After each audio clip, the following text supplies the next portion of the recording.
Hello, 7th graders. This is Miss White, and today we're doing Lesson 3, Comparing Quantities with Percent. We're going to start with our opening exercise. If each 10 by 10 unit square represents one whole, then what percent is represented by the shaded region? So here we have our 10 by 10, 10 by 10, and then our other 10 by 10. What it wants us to know is what is the percent of both of these shaded regions combined. So here, our 10 by 10 region that's completely shaded is 100%. So we are going to represent that as 100% shaded. Then our next is only shaded up here.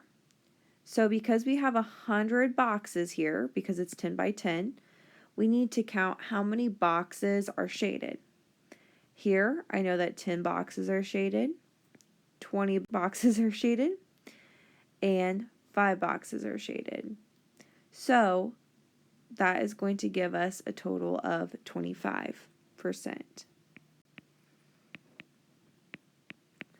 So together, we have 125% of the boxes shaded. In the model above, 25% represents a quantity of 10 students. How many students does the shaded region represent? So we know that we have 25% to 10 students. Now, I need to figure out how many students represents 1%. So, to get to 1%, I have to divide by 25. So, I'm going to divide by 25 here, and I'm going to divide by 25 here.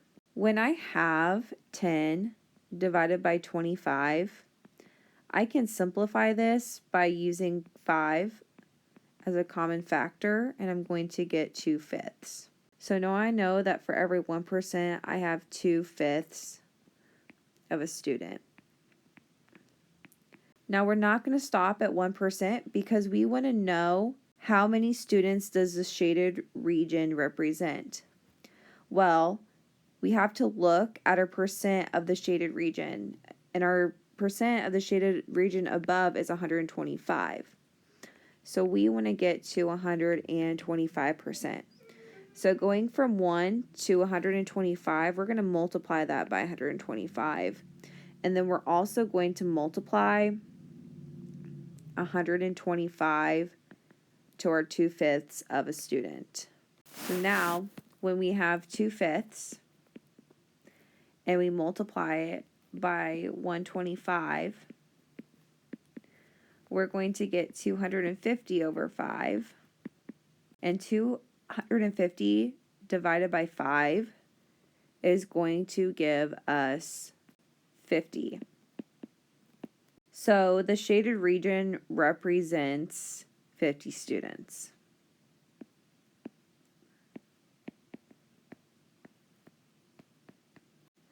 Now we're moving on to our example. The members of a club are making friendship bracelets to sell to raise money. Anna and Emily made 54 bracelets over the weekend. They need to produce 300 bracelets by the end of the weekend. What percent of the bracelets were they able to produce over the weekend? Now the first way I'm going to show you how to do this is by using a tape diagram. Here I'm going to draw my tape diagram. And I know that the whole tape diagram is going to represent the 300 bracelets.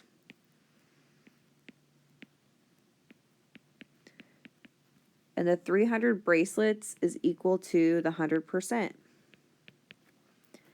Now, the amount that Anna and Emily have made is 54. So I'm going to draw a line here to represent the 54 bracelets that they've made. So what we want, though, is the percent of bracelets that they were able to make over the weekend. Here, I know that the 300 bracelets is 100%. Now I need to figure out what is the percent of one bracelet. So to get 300 to one bracelet, I'm going to divide it by 300. And then I'm going to divide 100 by 300. When I divide 100 by 300, if I simplify that, I get 1/3. So for every one bracelet, that is 1/3 of the percent. Now, I need to get one bracelet to 54. So I'm going to multiply 1 times 54 to give me 54 bracelets. Then I'm going to take 1/3 percent and multiply it by 54 to give me my percent of my 54 bracelets. So when I have 1/3 times 54, I'm going to get 54 over 3 equals 18. So it's 18%. They were able to make 18% of the bracelets over the weekend.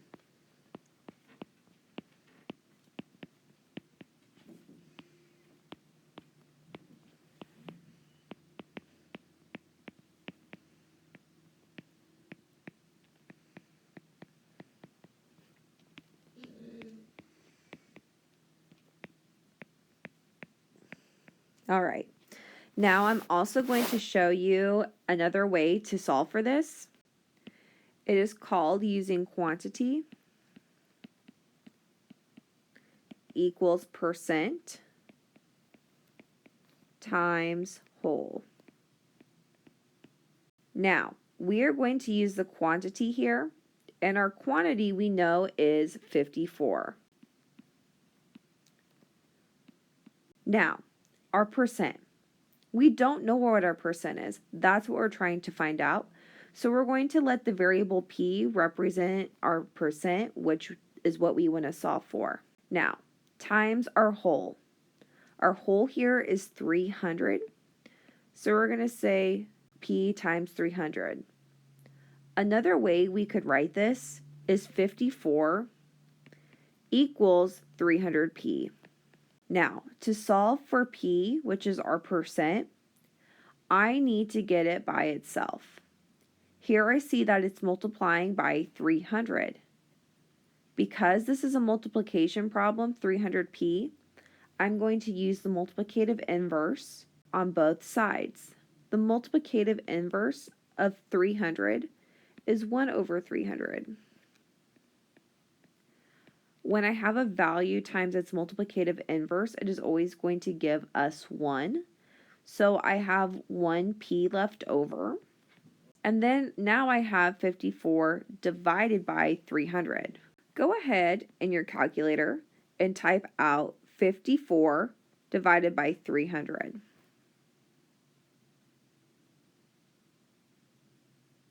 All right, your answer you should have got was 0.18. And because it's 0.18, that means that our percent is equal to 18% because it's out of 100. Let's move on to our next page. B.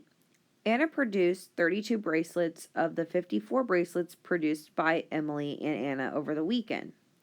Write the number of bracelets that Emily produced as a percent of those that Anna produced. What we know is that Emily and Anna made a total of 54 bracelets. Now, in our problem, it says that Anna produced 32 of them. Our problem says write the number of bracelets that Emily produced as a percent of those that Anna produced. Now to find the amount that Emily had, we're going to take the total amount that they made together, which is 54, and subtract the amount that Anna has, which is 32. And that is going to give us that Emily made 22 bracelets. Now when we talk about the percent of bracelets that both Anna and Emily made, we need to know that Anna's 32 bracelets are equal to the 100% of bracelets that she made. So we're going to have our 32 bracelets is equivalent to 100%. Now we need to come up with what is the percent of one bracelet. So I'm going to go to 32 to 1. And to get there, I divided by 32. And so I'm going to divide 32 by 100 on the opposite side. Now I have 100 over 32. Now I need to know the percent of Emily's bracelets, and Emily made 22. So now I'm going to go from 1 to 22 bracelets. To get there, I multiplied 1 by 22 to get 22. And so now I'm going to do the same thing over here. Is I'm going to multiply 100 over 32 by 22. So now I have 22 times 100 over 32%. Sorry, I forgot to add this up here as well. All right, so when I multiply my fractions for my 22 bracelets, I have 22 times 100, which is going to give me 2200 over 32. Go ahead with your calculator and calculate this fraction. The answer we get is going to be 0.6875. And then when we turn that into a percent, oops, I keep forgetting those percent symbols. I apologize. We get 68.75%. Now, another way to do this, again, is using the quantity equals percent times whole. The quantity we are using is the amount of bracelets Emily produced, which is 22, equals the percent. Well, we don't know what the percent is, so we're going to use the variable p to represent percent times the whole, and the whole is the amount that Anna made, which is 32.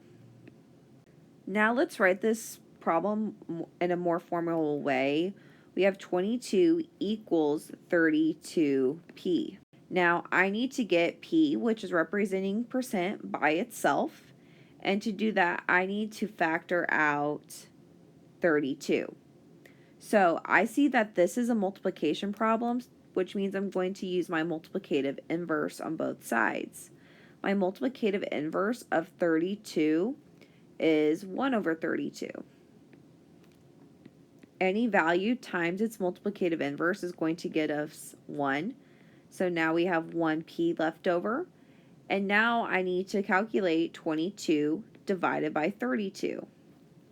Go ahead and calculate that with your calculator. All right.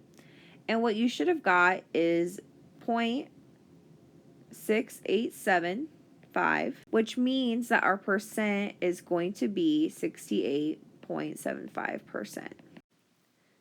Now we're going to move on to the next page and do exercise 2. At Kent Middle School, there are 104 students in the band and 80 students in the choir. What percent of the number of students in the choir is the number of students in the band? So in this problem, we are going to use quantity equals percent times whole. Because the question is asking us what percent of the number of students in the choir is the number of students in the band, that means the number of students in the choir is our whole.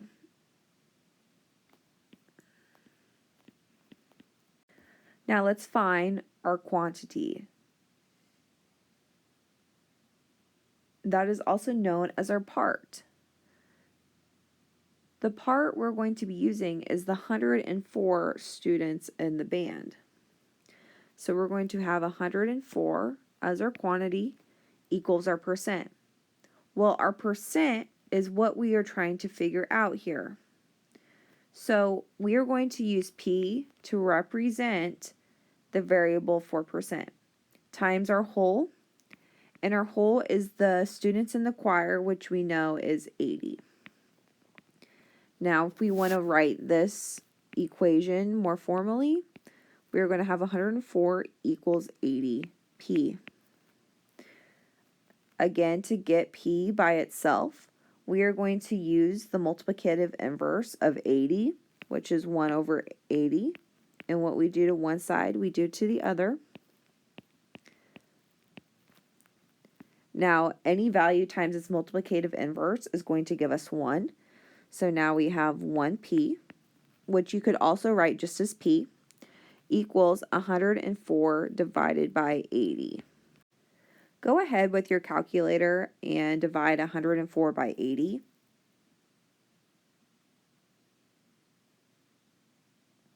All right, and what you would have gotten is 1.3. So we know that our percentage equals to 1.3. Well, 1.3 is in decimal form, and we need to put this as a percent. What that would give us is that our percent is equal to 130%. Now we know that the amount of students in the band is 130% compared to the students in the choir.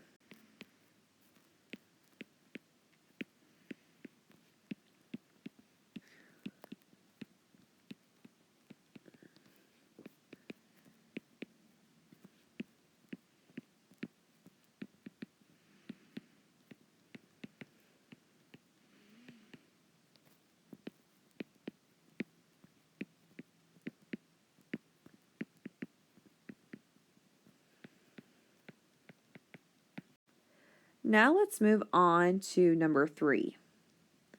At Kent Middle School, breakfast costs $1.25 and lunch costs $3.75.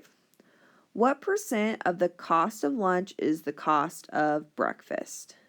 Again, we're going to use quantity equals percent times whole. Because our problem is asking what percent of the cost of lunch is the cost of breakfast, that means that the cost of lunch is going to be our whole.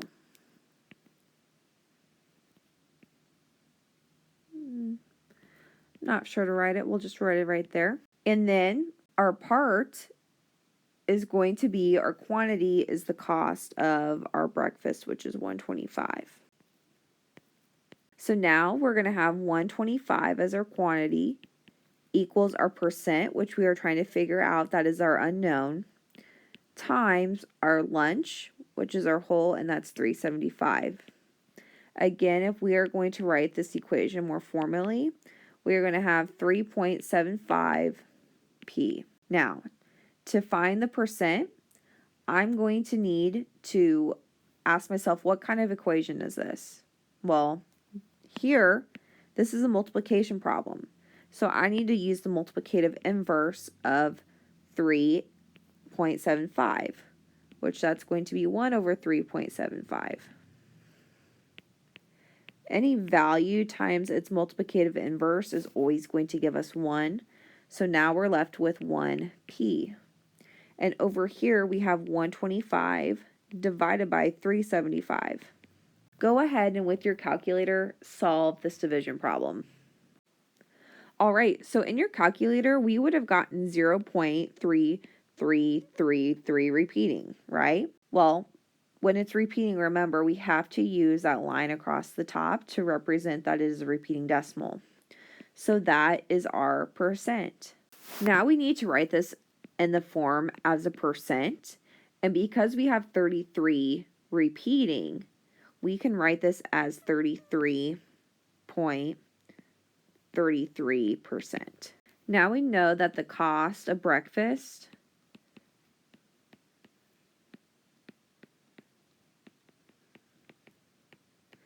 is 33.33% of the cost of lunch.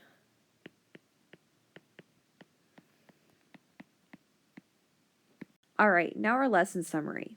That visual models or arithmetic methods can be used to solve problems that compare quantities with percents. Equations can be used to solve percent problems using the basic equation, quantity equals percent times whole. And quantity in the new percent formula is equivalent of part in the original percent formula. All right, well, that concludes today's lesson. See you in class.